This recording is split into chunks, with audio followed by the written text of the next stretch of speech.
कहा जाता है कि जन्मतः मनुष्य स्वतंत्र पैदा होता है और जन्म लेते ही असंख्य बंधनों में बंध जाता है।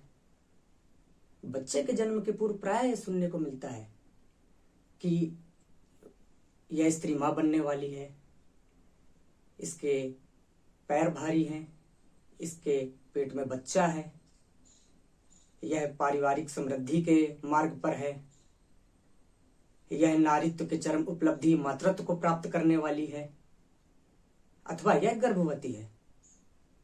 पर बच्चे के रूप में मनुष्य की चर्चा कभी नहीं होती। परंतु जैसे ही बच्चा स्त्री के उदर से बाहर आता है तो वह किसी का पुत्र तो किसी का भाई, किसी का चाचा तो किसी का भतीजा, किसी का मामा, किसी का भांजा, किसी धर्म एवं जाति से संबंधित हो जाता है, तो किसी समाज अथवा समुदाय का सदस्य या देश का नागरिक बन जाता है। संबंधों के अनेक रूप होते हैं। प्रत्येक संबंध किसी न किसी बंधन का प्रतीक होता है। असंख्य बंधनों में बंधा मनुष्य उन्मुक्ति की सांस लेना चाहता है। वह प्रतिपल छटपटाता रहता है बंधन मुक्त होने के लिए। परंतु ये बंधन इतने पारंपरिक और स्वभावगत होते हैं कि मनुष्य इन्हें परवस्था का पर्याय अनुभव नहीं कर पाता और उसे ऐसी अनुभूति होती कि इन संबंधों और बंधनों के बिना वह आगे ही नहीं बढ़ सकता। ये बंधन ही उसकी नियति है। इन बंधनों की दृढ़ता ही उसकी प्रगति का प्रतीक है और इसी बंधन के आधार पर विकसित होता है मनुष्य के अपनत्व का क्षेत्र। यह क्षेत्र कभी संकुचित रूप में वर्ग, जाति, धर्म, परिवार या समाज विशेष तक सीमित रहता है। कभी यह क्षेत्र राज्य, साम्राज्य अथवा भूखंड विशेष तक फैला हुआ माना जाता है। वह इसके अंतर्गत विचरण करने, इसकी सुख संपन्नता की चिंता करने और इसके लिए कायिक प्रयत्न करने में ही मनुष्य का अधिकांशतः अपने जीवन की सार्थकता समझने लगता है।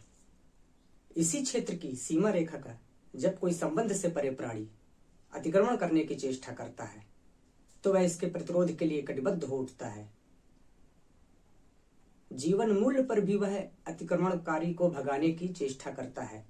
यह चेष्टा कभी साधारण होती है और कभी असाधारण। यही असाधारण चेष्टा होती है युद्ध। युद्ध जीवन का स्वाभाविक धर्म है। आजीवन हम युद्ध करते हैं। युद्ध हमें प्रगति के लिए प्रेरित करता है।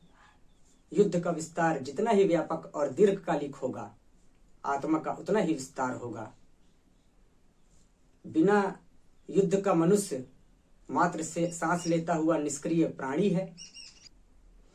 कुछ लोगों की दृष्टि में युद्ध क्रूर, परग्रही, बर्बर और हिंसक प्राणियों का धंधा है। वस्तुतः युद्ध मानव समाज का आदिकालीन एक ऐसा व्यापार है जिसमें विजय के लिए छल कपट को अनुचित नहीं माना जाता। अपहरण, रक्तपात, लूटपाट, बर्बरता युद्ध के स्वाभाविक धर्म समझे जाते हैं। सामान्यतः जो अनैतिक और अधार्मिक माना जाता है वही युद्ध के समय नीतिपरक और उचित मान लिया जाता है। बस उचित और अनुचित की एक ही कसौटी होती है, विजय। जो विजयी है उसका हर आचरण न्यायोचित है और जो पराजित है उसकी हर चेष्टा अनीतिकारी और धर्म विरुद्ध है।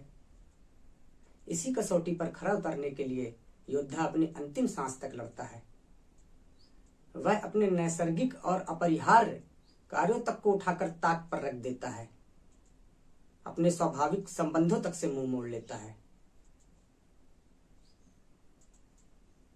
युद्ध बन जाती है हर क्रिया। युद्ध बन जाता है जीवन लक्ष्य। युद्ध में योद्धा हो जाता है मनुष्य और मनुष्यता युद्ध काल तक के लिए अस्तित्व विहीन हो जाती है और अस्तित्व में आ जाता है युद्ध। युद्ध का भीषण रूप साकार हो उठता है। प्रत्येक ध्वनि में युद्ध की गूंज समा जाती है। इस गूंज से दूर दूर तक का वातावरण निनादित हो उठता है।